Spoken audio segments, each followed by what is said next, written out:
Hello everyone and welcome to this Legal 500 webinar in partnership with Diligent, the evolving role of General Counsel in ESG strategy. My name is Joe Boswell. I'm Head of Research for the Legal 500's GC Powerlist series, and I'm introducing today's session, which will take a deep dive into perhaps the hot topic in the business world right now, environmental, social and governance strategy. I'd like to remind you that this session is interactive. So if you have questions at any point during the webinar, type these during the into the Q&A function and our panel will do their best to answer them. Just ask them as and when, and we'll deal with them when we can. We're very lucky to have a fantastic panel with us to discuss the topic today. I'd like to briefly introduce them now. Mark Maurice-Jones started his legal career as a competition lawyer with international law firms in London and Brussels before working in-house with Kimberly-Clark for 15 years. Now General Counsel and Compliance Officer for the UK and Ireland at Nestlé, he is dedicated to shaping the agenda of the company through helping to drive ESG initiatives across Europe, the Middle East and North Africa. Anthony Kenny first worked in private practice with Hogan Lovells before taking on in-house roles with BT, Deloitte, Boston Consulting Group, Lloyds Bank and his current company, GSK. As Assistant General Counsel Corporate and CBS, he has used his position to advocate for ESG compliant culture across the business, particularly in relation to environmental concerns. And last but not least, we have Matt DiGiuseppe of Diligent, who will now introduce himself and begin to moderate the webinar. Matt. Thanks, Joe, and good afternoon. Really happy to be here. I'm Matt DiGiuseppe. I'm VP of Research and ESG at Diligent Corporation. As the leader of our ESG Center of Excellence, I'm responsible for supporting and thought leadership efforts across the firm. Diligent's own commitments around ESG, including net zero by 2040, diversity everywhere, and being a strong community member, as well as helping our clients achieve their ESG objectives. We've, as you can imagine, been having a lot of conversations around this topic with many different stakeholders and personas. And some of the things that we're seeing in this space, you're going to get into deeply today. First and foremost, that data collection is difficult. And that difficulty is rearing its head as regulations and stakeholder requirements are shifting at an ever more rapid pace. And at the same time, we're also seeing more interest in sort of what's happening throughout your supply chain. It's not just about your ESG, but the ESG that's attached to your products. In light of all of that, we're trying to see progress, but monitoring progress is difficult because we don't necessarily have access to the data that we want to see. And then as organizations and corporates being asked to respond to a growing number of frameworks and reports throughout the year creates increased risk of providing conflicting or inconsistent information to the market. And so that's a lot to dive into. We're gonna focus today on a couple of different areas. One is around the role that General Counsel can play in driving ESG overall, that evolution around data disclosures, as well as the regulation, and finally, shareholder activism. If we don't, we'll kick it off, I think, though, diving right into the agenda or to the primary topic today, which is the General Counsel's role. And, Mark, what, in your opinion, makes in-house counsel uniquely placed to drive change in the business? Well, let me give you a little bit of background. As mentioned earlier, I'm the GC for Nestlé. I'm not a specialist environmental lawyer at all. I was talking to a group of sixth formers probably about 2 years ago, and I was talking about life as a lawyer at Nestlé, but one of the ladies in the audience challenged me. She said, look, I see Nestlé's products and I see them on the beach when I go down to the beach. You sell plastic bottled water on the beach. I think it's a disgrace, and I want to know what you and the legal department in Nestlé are doing about that. And to be honest, I didn't have a brilliant answer in response to that challenge, but I went away and I said, I need to get involved in this area. And actually, I've known Anthony for many years, but I found out about an organization called Lawyers for Net Zero, which is a group of like-minded in-house lawyers who wanted to do something about this, and started to educate myself. And I think there's a huge amount that we can do as in-house lawyers to try and drive the agenda with the business. I mean, firstly, I think as lawyers, I think our role is not just to do what is legal, what is right. We're seen as being the upholders of responsible business conduct. So we almost, we have the right with the business to start getting involved in this topic. We have the ear of the senior leaders in the business. We're part of the boards of the directors or the senior leadership teams, or just the general business teams. And I think there's a lot we can do there. One of the really important things in this area I've discovered is you really need a plan. You need to know, where do you stand today and where are you going and how are you going to get there? And do you have good metrics and KPIs for getting there? And I think lawyers are very good at standing back independently and scrutinizing, interrogating people's plans, because that's kind of what our job is. That's what we do. So that would be one area I would say that we all of us can get involved with, is just interrogating people's plans, looking at the due diligence. If you're involved in an M&A project, make sure you do your due diligence on the target. Do we understand the ESG consequences of buying a particular company? Again, that sort of scrutiny, that objectivity, I think that's something we as lawyers can add real value to. Something we get involved a lot with at Nestlé, advertising claims. Make sure you're not guilty of greenwashing. It's very easy to get involved with greenwashing. I think, again, lawyers are good at just challenging claims. Give me the substantiation for why it is that you're saying the following. And isn't that a little bit inconsistent with what you say over here? So I think that all of that sort of interrogating, scrutinizing is something that we can get involved with. On the contract side, obviously we're lawyers, we deal with contracts. Some of you may have heard of the Chancery Lane Project, which is a group of private practice lawyers who've come up with some very useful templates and clauses in the area of ESG. So I would say scrutinize your contract templates, because many companies actually, their environmental footprint is not their the so-called scope 1 carbon emissions, it's scope 2 and scope 3. So what are your suppliers up to? And are you holding your suppliers to account? And do you have the right contracts in place? So that's something that as lawyers in-house we can get involved with. I would say learning and just sharing knowledge internally. I mean, ESG is just an absolutely enormous topic. And I think it's just good to have discussion, with other lawyers, such as Lawyers for Net Zero in other companies, but also internally, talk to your technical people, talk to your sustainability officer, talk to the finance people, because there is a different angle to all of these ESG questions. And I think it's just good to keep the conversation to the fore. And that's something that we can do. Continue to learn and, share knowledge. On the, just from a legal perspective, there are so many legal dimensions to ESG. I mean, some of the things that I've been involved with are, around marketing and greenwashing. At Nestlé, we've been doing a lot of work around plastics tax. We've mentioned contracts, also antitrust law. A lot of ESG, as I mentioned earlier, it's a huge area. And my experience is that no one company, no one person has all of the answers. There needs to be good collaboration and partnership with government, with regulators, with NGOs, with suppliers, potentially other competitors. That, of course, has antitrust watch out. So we as lawyers can advise in that area. But I do think although ESG is a very, very broad topic that covers all sorts of things, one of the common themes that I've noticed is this concept of partnership and collaboration. So that's something that we can help with. We can help with the drafting of the contracts. So currently here at Nestlé, one of our big projects is around regenerative agricultural processes, because that's a big cause of the carbon emissions that fall within the Nestlé world. So we've been helping with setting up the contractual framework with local government, with other suppliers, with farmers, so that we can put in place sustainable agricultural techniques.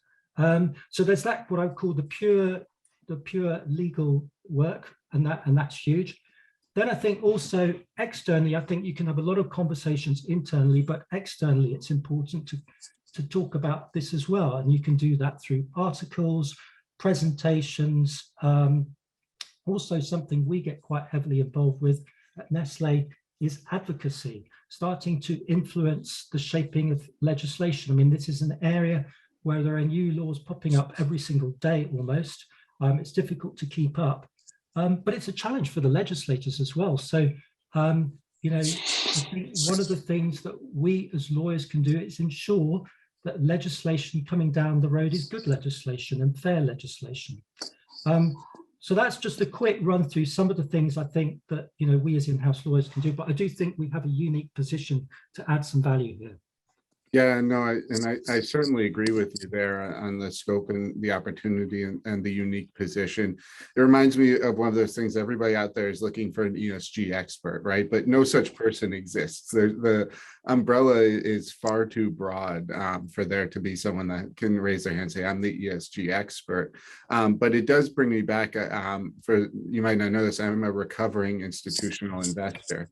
And spent way too long on that side of the equation, and engaging with public companies and being frustrated sometimes that we couldn't get to some of the environmental or social issues because we had to spend so much time on the governance. But a mentor very clearly laid it out for me one time that if the governance doesn't exist, then the environmental or social work will not be meaningful and will never make it into the strategy side of the equation.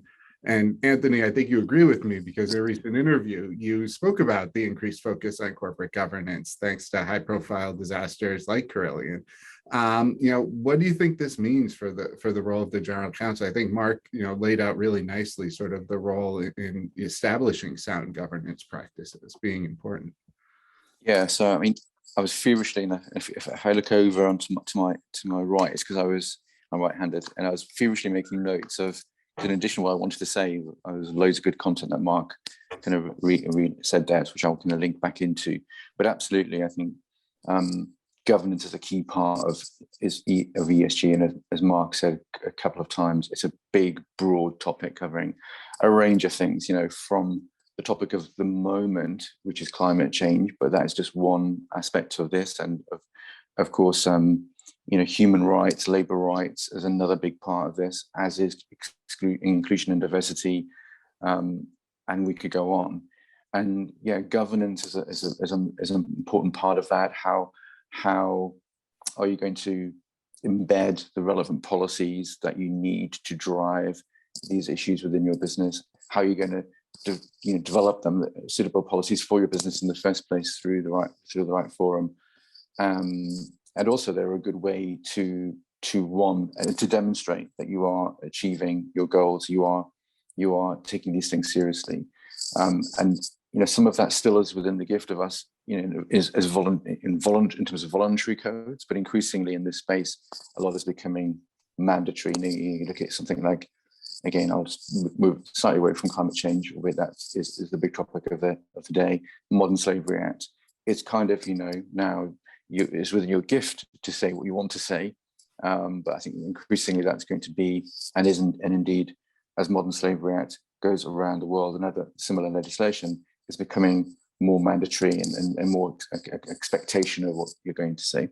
So I think governance is key, and I think, as Mark said, lawyers have a really important role. And you know, by the way, the GC clearly. But it's not just about the GC. I think lawyers within the whole of legal department all have an important role to play here. Because again, as Mark said, we're very fortunate in legal to have visibility of the whole business.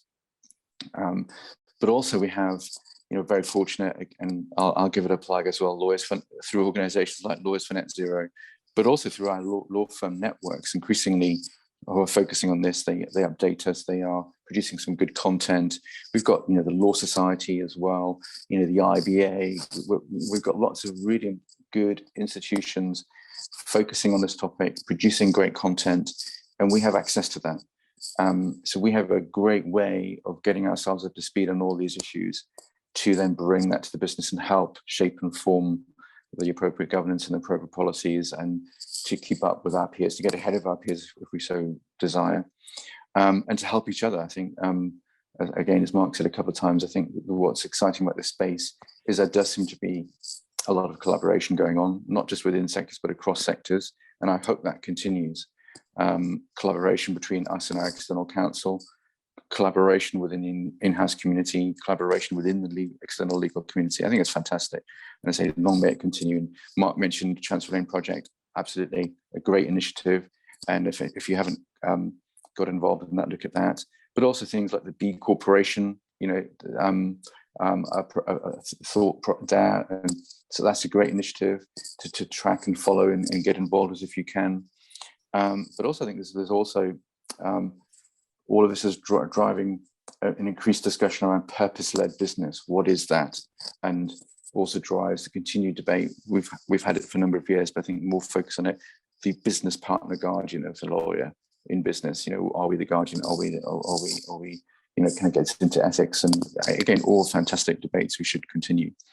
So from my perspective, I'm seeing all of these things involved. Lucky enough to be involved in environmental work on the human rights side as well. And obviously, as a corporate, we have to think about Section 172 going forward and the kind of statements of what we're in terms of how, as a business, we are impacting much broader stakeholders and shareholders and the community, for example. GSK as well, what I like about GSK's approach, as well as our thinking of what we're going to achieve for net zero, we're also thinking about nature positive, because I think that's a really important part of this as well. It's not just about reducing carbon emissions, it's about our impact on the biodiversity, which is an increasingly important crisis as well. And I think there's all sorts of different angles, roles we can play in through the governance and other issues around the finance. What are we doing as an organization ourselves? What are our external lawyers doing? What expectations do we want to put on them in terms of if they want to work with us?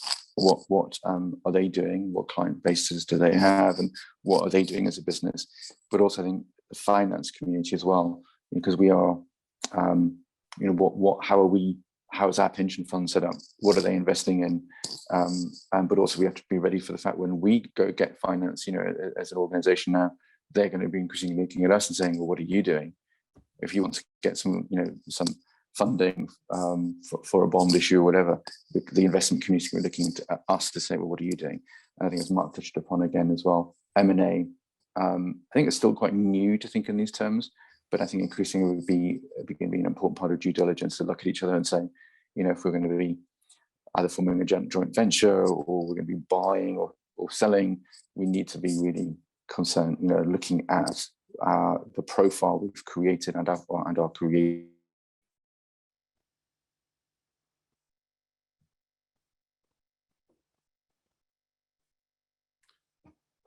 Excellent. I appreciate that. I think, Anthony, your internet may have slowed down there for just a moment. But I think it's actually, you've both touched on a lot of really important parts. And I think one of the most important thing is that I opened with talking about the general counsel's role in ESG, but the reality is that anyone throughout the legal department can play a really pivotal role, especially in that sort of challenger position that's very important in the legal profession. I think it also takes us really nicely into the next topic area that we're going to discuss, which is around sort of the mandatory disclosures, the move from soft law to hard law, if you will, that's definitely happening on a global basis. In fact, Anthony, talked about some of that already. And maybe the cap on it to some degree was the release of ISO 37000, which was actually a big event for the governance nerds here at Diligent, to watch corporate governance go from something to actually be codified in that way. Previously, I'd also looked at corporate governance codes across the globe and did some comparative analysis and understood that there are some changes that definitely lead to the way organizations are going to be run. and more and more so, I think not only will be the corporate governance elements that are going to be codified, but more so the ESG elements, definitely around climate, most likely around broader topics on human capital. Obviously, modern slavery is going to play a big role in sort of coming legislation. Anthony, maybe we'll test your internet again to see if it's caught back up, and would appreciate sort of your thoughts on how on the general counsel's role as disclosures move from sort of voluntary to mandatory. And Mark, I'll pose the same question to you if Anthony's internet cuts out again, so maybe you can pick that up.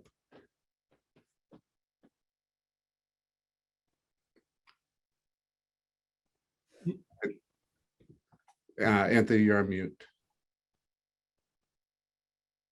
Sorry, Matt, could you repeat the question? Because yeah, you quite rightly identified there was some problem with my internet. I may need to switch to my mobile, but this is really painful. Yeah, if you need to switch, feel free. And Mark, we'll pick your answer up seamlessly.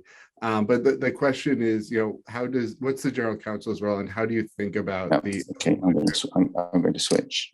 Yeah. So Mark, I'll ask you sort of, as ESG elements and disclosures move from soft law and voluntary into mandatory. How does that change the general counsel's role?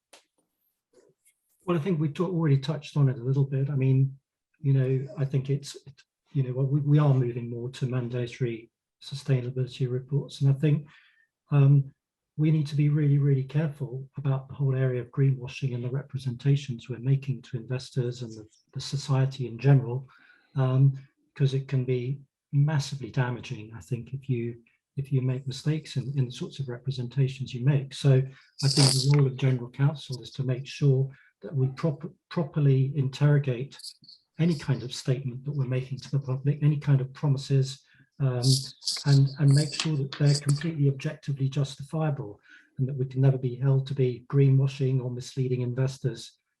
So I do think central in much the same way as just historically financial reporting, lawyers have been centrally involved for the same reasons. We cannot be misleading. So I think there's a big role for in-house lawyers in this area.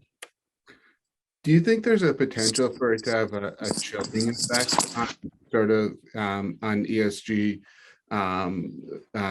sort of advancement, if you will, as things make it into the regulatory required disclosures, and they do receive that additional attention? It feels more difficult to make a claim or set a target that requires technological advancement that's outside of your control if it's in that context.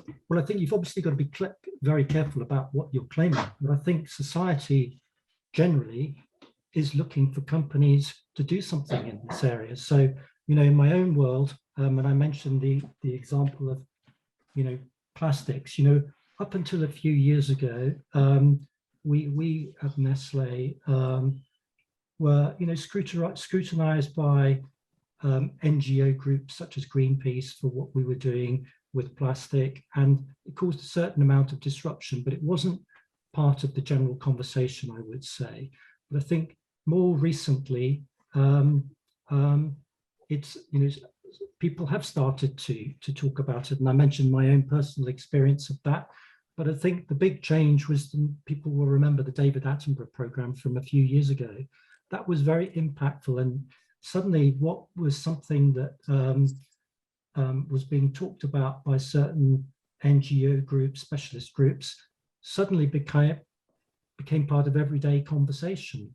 Not only NGOs, employees, our own people were asking, well, what are we doing? Customers were asking, what are you doing in this area? Suppliers were asking us. It was, pressure was beginning to mount. I remember sort of listening into our board meetings, and up until a few years ago, the CEO hardly ever got asked questions in this area. But certainly in the last few years, increasingly, it's noticeable how many questions he gets asked, for example, about packaging, which in our industry is a big issue. So it's starting to become an issue for the investors. And I think, Anthony mentioned earlier, then people will start to move to voluntary codes. But already, we're seeing government starting to take action. And, we've got a plastic tax now that's being introduced in the UK and looked at in other parts of the world. And that's a sign of legislation stepping in and meeting the demands of society. So I think that, society is looking for action from companies. And so, if you've got nothing to say about sustainability, then you really need to look at yourself, look at your values. Anthony talked earlier about being purpose-driven. Look at what your purpose is. But my belief is society expects companies to do something in this area. I don't think necessarily society expects perfection. I think rather society expects people to be open, humble, transparent, and honest, and look to improve. And I think companies that don't get with it, I think they will be like dinosaurs. I think they will go out of business, because I think in the long term, people won't want to do business with companies that are not run in a sustainable way and don't have sustainable ambitions. So Yeah. I think, that would be my answer to that question. No, Matt, just to explain what's going on. I've cut the video because I think there's a problem in our area. Sod's law, I guess. So I think there's a issue generally in our area with the bandwidth from our supplier. So I hopefully can keep talking if that's okay. But I've cut the video just to say. It sounds fine. Yeah, I think turning the video off is the best solution. Yeah. So sorry about that. I'm back. excellent. You're back, and so we'll put you on the spot. Please because do. I'll ask the same question I asked Mark, and that is, how do you avoid legislation or regulation having a chilling effect on the ability to set ambitious targets, and make positive and sort of go beyond what you might otherwise be comfortable with, especially with things like climate, where there is a technological gap that needs to be filled. But I think that's true in a lot of circumstances. I think my answer to that question would be, we're in a really important point in time, I believe, that we still have it in our gift as a society and within business to, and again, lawyers have a really important role to play here, to try and shape, good progress towards the fixing this crisis. And I think crisis is not an overstatement. And I think that's what's going to be interesting to see when you think, again, focusing on climate, what's going to come out of COP26, how firm are they going to be, what are the rules that are going to come out of that. It's going to be interesting, but I think it's within our gift to try and to still shape things in a way that's going to work. Enable us to all work in our businesses the way we do now, albeit we'll have to reshape them and to improve, but we still have the opportunity to do that versus them being imposed upon us. So I think that's why I think it's an exciting time. It's exciting that everyone's talking about this and focusing on this, but I think we do now need to start moving around towards scientific measurement of what we're doing and improving in a demonstrable way. Otherwise, I think if we keep talking about it and not doing that, then things will be done to us rather than us doing, moving forward under our own steam, as it were. That opens the door actually to one of the questions that we've received in the Q&A, and my opportunity to plug the Q&A function for the attendees as a way to ask any questions that are burning for you. Anthony, do you have any predictions for COP26 and what might come out of it? I'm going to stick my neck out and say that I think the pressure is now building to such an extent across a whole range of different fronts but particularly within society generally. I think the level of discussion we've had across many, formats, whether it be the New Scientist or whether it be just the general papers, increasingly on TV, the initiatives, Earthshot, you name it. It's really raised the awareness around the seriousness of the issue. I mean, there are still those who still, I think, saying, "Oh, is it really as bad as people are saying it is?" But I think, the evidence is there. And I think heightened by things like the increase in forest fires, the flooding, those natural disasters. So I think there's going to be a huge expectation to come out of COP26 with something tangible and real. So I think there will be some tougher regulations. There will be some more aggressive targets. I think anyone who is talking about 2050 is for net zero, I think is going to be finding it's more closer to 2030, maybe even more aggressive than that. So I think some more aggressive targets for net zero, but also this is going to be the difficulty is going to come in. If we were probably tackling this problem as seriously as we need to, there probably needs to be also some realization that as a growth, consumer-driven society, that's got to change, and there'd be some sort of direction, firm direction on that. However, that's obviously a much less palatable thing to say to your electorate. So whether that gets fudged or not, but that's, I think if we're really coming out of this with a real firm desire to move towards net zero and achieve what we need to achieve, that's what I'd expect. Some really tough, what should feel like very tough rules, regulations, and direction for us as a society going forward. Yeah, I appreciate that. And that's largely aligned also with sort of my expectations that it might not be what comes, directly as a direct output of COP that is earth shattering. But I do think that there's going to be a massive influx of regulatory action, either proposed or finalized in connection with it.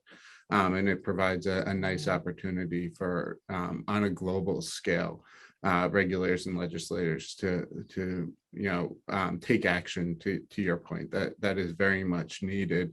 And with that sort of on the agenda, on the horizon, Mark, I'm interested in your ability especially someone with in-house counsel and practical knowledge to liaise with regulators and shape that policy, and avoid the unintended consequences that can come up so easily in something that like ESG, where we are still frankly starting trying to understand the space as much as we are trying to take action. Yeah, you're right. I mean, there's not complete understanding by anyone. But what I said earlier is it's really important, that we have good legislation in place. You've got companies who are purpose-driven, who are looking to do the right thing, but I wouldn't, that's not necessarily universally the case. So it's important to create a level playing field so people can compete on an equal basis. And that's why having good legislation is really important. So, at Nestle, I mean, we do get involved with, trying to shape legislation within the company.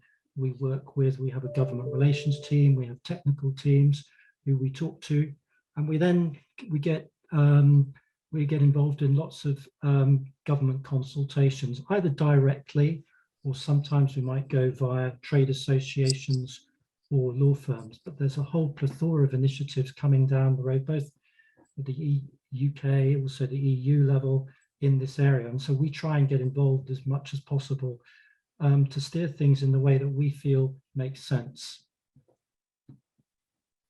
Just if I can, Matt, make just one quick point linked to what Mark said. Do get involved. It's always surprised me. I have to say, I haven't done it much at GSK, but I have done it at other organisations like BCG and Deloitte, where just on a voluntary basis, whether it be through an organisation like the Law Society or Intellect, which was another organisation I was part of, where you volunteer to go and speak with government as part of responding to a consultation or whatever it may be. And they are, it kind of has this negative sometimes tone of you're kind of trying to influence in a bad way. But actually, genuinely, I've always found that governments are wanting to hear the industry perspective and wanting the help to formalize the words that, in the rules that are. So people might think of it as a negative thing, but it shouldn't be. I think, they are doing their best. They're under-resourced. We've got perhaps resources that they don't have. but also, as I say, it's all about collective brain power. And I think the more we can get involved, I would encourage people to do it. When the opportunity comes up, and sometimes it's just as simple as when they do produce, they all come across our desk, and sometimes we respond, sometimes we don't. But these government consultations can often be on really important issues of the day, and a little bit of time to respond to one of those can be helpful as well.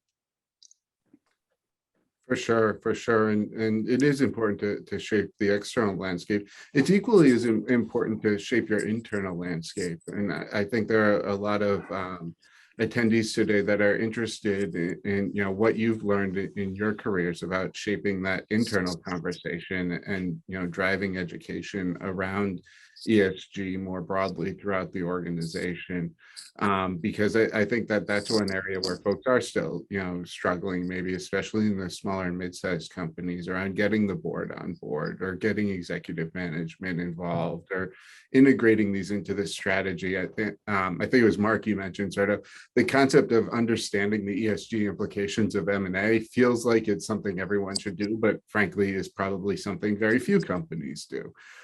So how were you able to sort of ingrain that into the sort of process at Nestle, or support it? I'm not suggesting that you drove it, but I mean, we've already talked about companies needing to be purpose-led and the importance of values, and I think it all starts with the values of the company. So I think the first thing you need to scrutinize are what are the expressed values of the companies that you work for.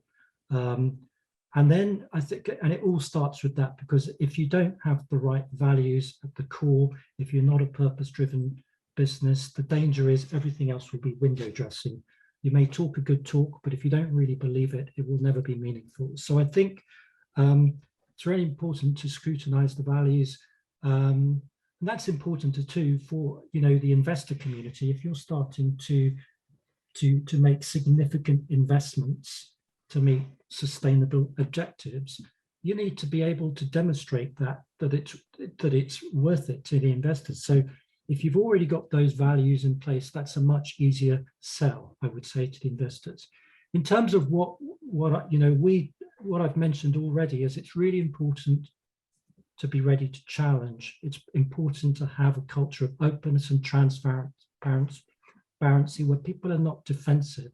So stay humble. Hold people to account. If they say they're going to do something or achieve a particular goal, hold them to account. Give feedback, give positive feedback when people are meeting objectives. Give recognition. Tell stories, positive stories, because that all drives a certain culture within a company. One of the things that we've done at Nestle is every year we have something called the Respect Awards. And it's not about achieving brilliant results or great business victories. In fact, sometimes it can be about business failures, but it's about where people demonstrate those values of openness, transparency, humbleness, willing to take things on the chin, willing to speak up in difficult situations. And we give people awards for that, to drive that culture, because I think that's fundamentally important internally. And I would say, this is such a huge topic, and no one can be an expert across the board. There are so many different elements to it. I'd say don't wait until you are an expert, because if you wait, you'll never do anything. So I would just say, wade in. As lawyers, we have certain skills, and lawyers are respected for those skills within the company. And my philosophy, the reason I do things like I do today is not because I see myself as the expert. It's rather I just want to get involved. And each time you get involved, you then learn a little bit more, I think, in the process. And so I would encourage all of the audience to just get involved. Yeah, I appreciate that. Yeah, that's everyone. What's your first piece of advice? And mine is take a bite of the apple and just start eating and go from there to some degree. But I think one of the roles that the GC does play is establishing the governance structures to be successful in executing on those values and being a purpose-driven organization. We've talked about them in general, but Anthony, I'm curious from your experience if there are any sort of specific changes or things that you can do around the governance organization to elevate these discussions around ESG. I've increasingly seen it be part of the charters of board committees to sort of change the level of attention that it gets. We know, when you formalize something like that, it definitely changes the discussion. Anything that you've seen that's been really helpful in sort of elevating that discussion? Yeah, I mean, clearly we should do all these things because of the right thing to do. But I wanted to draw out one aspect of this, which is which helps with the conversation as well and can help drive this, which is, sometimes we think of any aspect of ESG or is arguably just another risk, a risk that a board or business should be looking at. And we always think of risk and then governance that responds to that risk as a kind of negative thing. It's like it's something to be managed because otherwise it has consequences. But more often than not, it's a positive. Often, let's take, I think it was BP. There was an example where to start moving towards compliance around climate change, they had to invest, hundreds of millions of dollars. But the drive, the move in that direction resulted in reviewing ways of working, reviewing existing technologies and improving those technologies that actually resulted in efficiencies of billions of dollars. So I would strongly suspect that a lot of the changes that will be coming as a result of this and as a result of the actions we will take and the governance we will take will actually have a real positive. And I'm not just talking about the reputational aspect of it, which is clearly, if you do it properly, a big positive, but also just operationally, I suspect there'll be efficiency gains and improvements that will be a positive outcome from this. But also, I think, playing into the strategy piece as well, we are whenever you can study regulations like this, you can often see a macro trend building that can shape, maybe even kill. I mean, being let's take an example. Where is the airline industry going to go as a result of this? Maybe other technologies, other fuels will be, which can replace carbon-based fuels, will be the savior of the industry, but maybe it won't. In which case, if you're illegal within the airline industry now and thinking of the direction of travel of environmental changes and regulations, what could you be helping the business predict? What is the future of your business, and how do you think 10 steps ahead to shape that? But yeah, I think having clear to then to drive these things home, though, I think you do need to have clear policies, clear targets to help people make those decisions. That when it comes down to taking M&A as an example, do we get some extra resource and invest time and money into doing some ESG based due diligence on a target? You might say, well, does it really matter? It's not the most important thing as part of assessing that target. We're more interested in kind of commercial business and doing evaluation of that. But then, potentially ESG could kill that business. So it's or you bring it into you acquire it, you bring it in, and you discover a whole bunch of greenwashing or other litigation that's coming on the back of this stuff. Then when you start highlighting that, well, then what might appear to have been a nice to have is actually now really important. So I think this is answering a question about, but more just reframing some of the challenges we have, so they're seen by the businesses like real, let's say not nice to have, but things that need to be done and actually can have a real positive outcome for them. Yeah, no, and I appreciate that. And I appreciate the positive outcome side of things, because I think that's often overlooked when it comes to these topics. It's not just about sort of risk mitigation or doing what's right for the organization. Sometimes you see, a lot of positive outcomes that can come from it, right? I think the Nike story around their vapor, I think it's a Vaporfly, one of their shoe products was an attempt to manufacture a shoe with zero waste, and it turned into $1 billion product line for them. Right. There's some very real positive outcomes that can come from, trying to take on these challenges. One of the questions in the chat is around, is the B Corp movement a positive outcome, and can that be a sort of catalyst for change? I'm curious, Mark, what your thoughts are on that, if you have any. Yeah, I don't profess to be an expert about B Corps, but I did talk to someone who is yesterday, which was very interesting. My understanding is that the whole B Corp methodology, it's very practical, but it's very nuanced as well. So, so I think it can be an aid. I think the aim, though, is not necessarily just to get the certification. I think it's just about trying to understand where you are today and where do you want to go. It may be that some companies aspire to the certification, but they can be an even higher standard. They may even want to exceed certification. Other companies may decide, well, they don't want to go down the whole certification route, but there are elements of their business they would like to address. And then the whole B Corp methodology can be very helpful. Like I said, I'm not an expert, but I do know that companies do it and speak highly of it. Appreciate that, and I think going through the process too might help prepare companies for responding to the increasing focus on these issues from shareholders.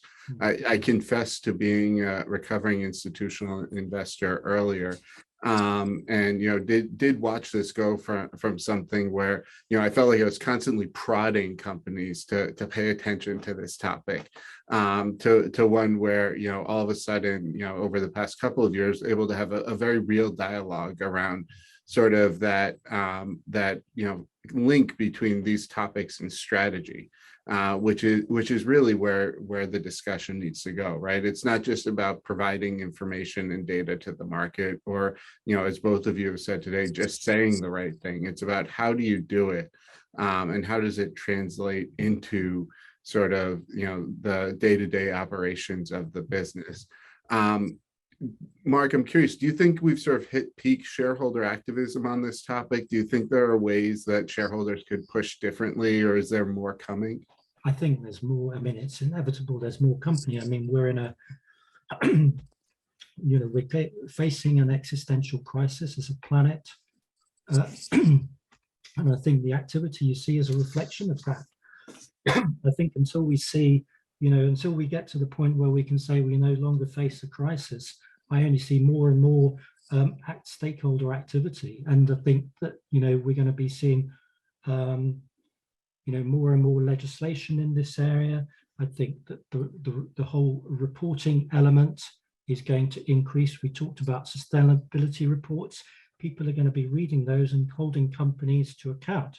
And we've seen, recently, with the likes of the recent, the Shell litigation, the way that companies in the Netherlands, that companies can be held to account by pressure groups, by shareholders. And so I think it's almost like it's a bit of a virtual circle. I think we're only going to see more and more of this, and primarily because we continue to face a crisis. Yeah, I appreciate that. It reminds me, we did have that climate week, right, earlier this year, where there was a major proxy fight over climate strategy, where the dissident won. There was a proposal at another company asking it to reduce its scope 3 emissions, which are indirect, and by definition, they have actually very little control over. And there was the ruling in the Dutch courts, and it sort of all seemed to be coming together a little bit. And if you look closely, you could be forgiven for thinking that this is only about climate. But the sort of topics are much broader. I was talking to a friend and an investor who's described herself developing a scandalotron, where they were looking at sort of what companies were saying on these ESG topics versus what they were doing, and identifying the gaps that exist there.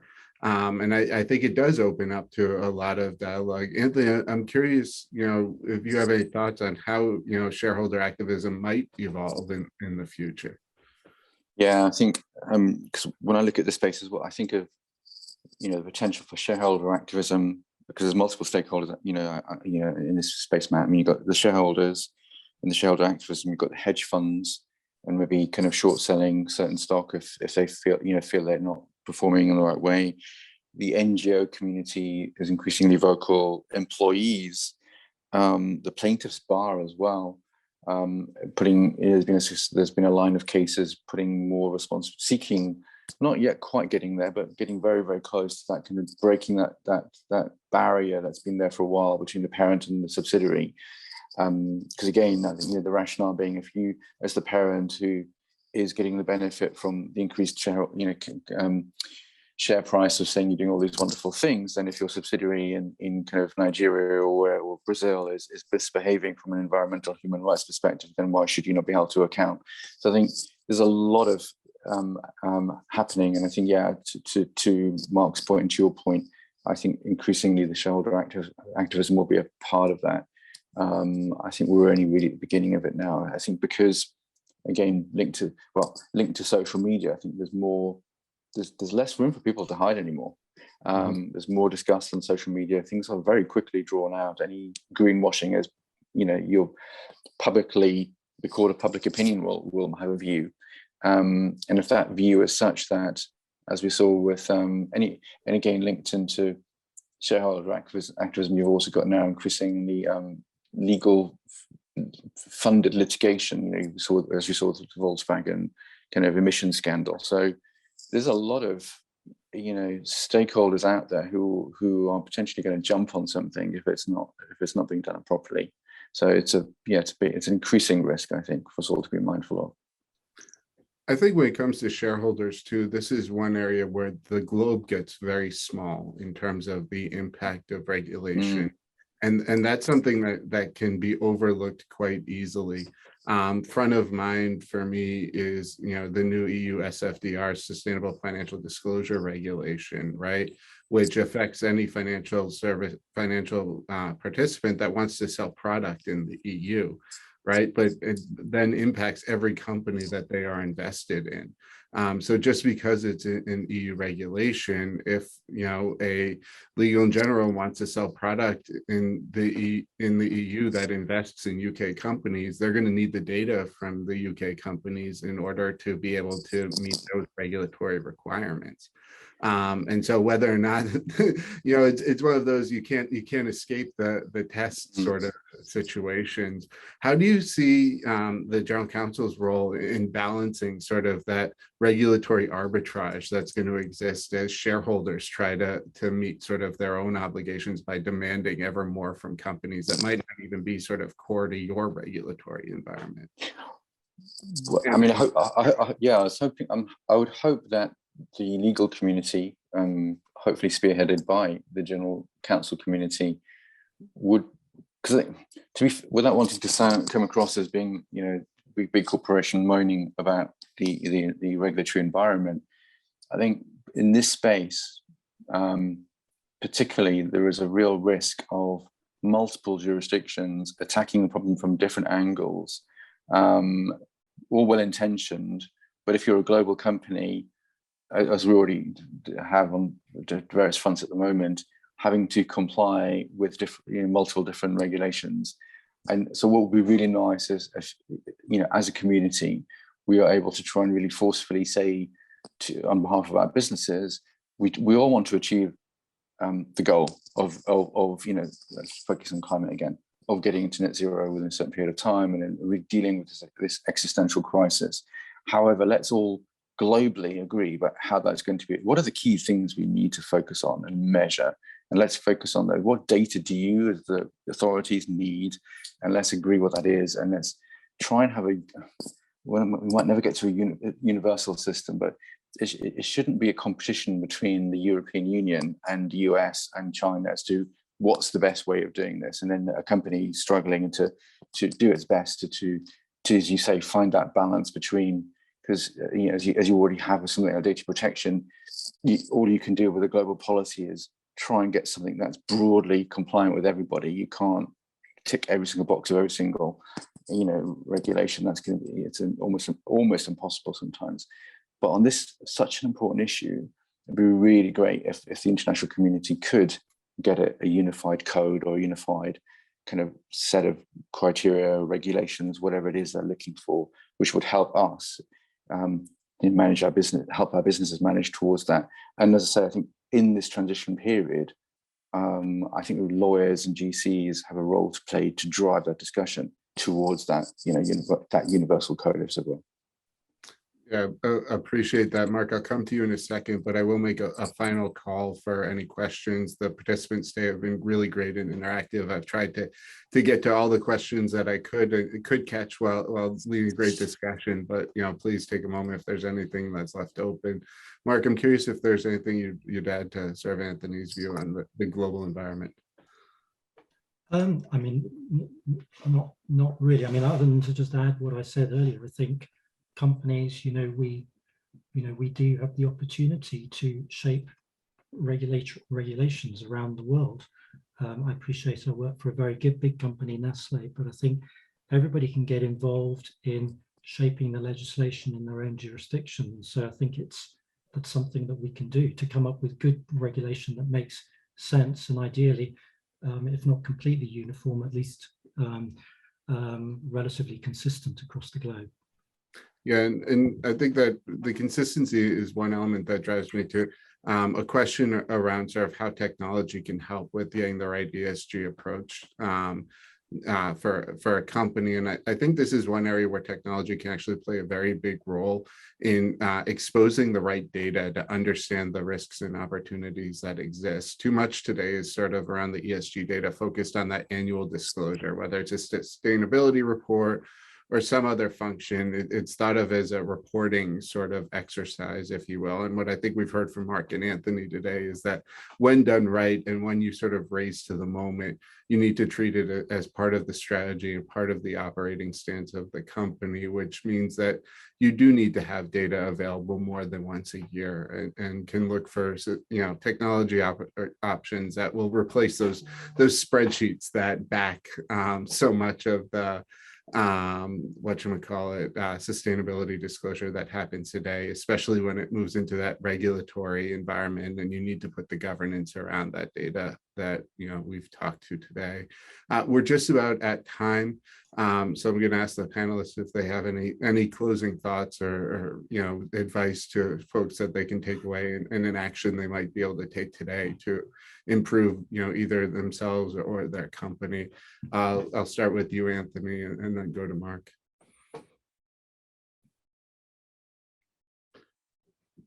Well, we may have lost Anthony, so I'll allow Mark to kick off the closing comments. I'll kick off. So I really have 3 points I wanted to make to everybody. So continue to be honestly self-critical and hold people to account. Don't get defensive and stay humble. So that would be my first point. Second point is collaboration is key. No one has all the answers.